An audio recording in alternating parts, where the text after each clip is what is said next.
সামান্য বৃষ্টিতেই হাঁটু জল রাস্তায়। গ্রামের একমাত্র যোগাযোগের রাস্তা কার্যত চেহারা নিয়েছে পুকুরে। জলমগ্ন সেই রাস্তায় মিছিল করে নিকাশি নালা ও রাস্তা সংস্করণের দাবিতে বিক্ষোভ দেখালেন গ্রামবাসীরা। বীরভূম সীমান্ত লাগোয়া মুর্শিদাবাদের খড়গ্রামের কীর্তিপুর গ্রামের বাসিন্দাদের অভিযোগ, ১০০ দিনের টাকা এলেও তা উধাও হয়ে গেছে। ক্ষোভ উগরে দিয়েছে রাজ্যের শাসক দল পরিচালিত পঞ্চায়েতের বিরুদ্ধে। একাধিকবার সরকারি দপ্তর ও জনপ্রতিনিধিদের জানিয়েও কোনো সুরাহা মেলেনি।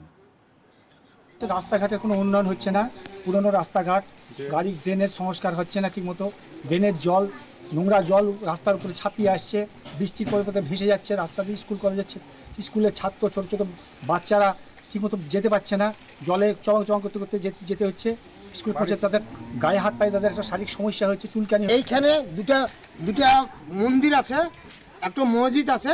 এই ড্রেনের জলে লেগে সব আপন আপন বাড়িতে নামাজ পড়ছে, ড্রেনের জলে, নোংরা জলে পা দিয়ে মসজিদে মন্দিরেও কেউ যেতে পারছে। রাস্তাঘাটে যাওয়া, ছেলেমেয়েদের স্কুল যাওয়া, এই যা অনেক খুব সমস্যা হয়েছে। কীর্তিপুরে যতদিন এই ড্রেন সংস্কার আর রাস্তা যতদিন না হবে ততদিন কিন্তু খুবই অসুবিধা। ভোটের বেলায় তখন সব উল্টে পুল্টে চলে আসছে, আর এই রাস্তার বেলায় তখন কোনো কথাই হয় না।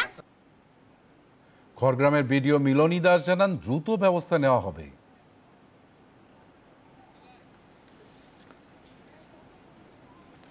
খবরটা আমার কানে এসেছে, আমি দেখছি ঘটনাটা তদন্ত করে কি ব্যাপারটা আছে।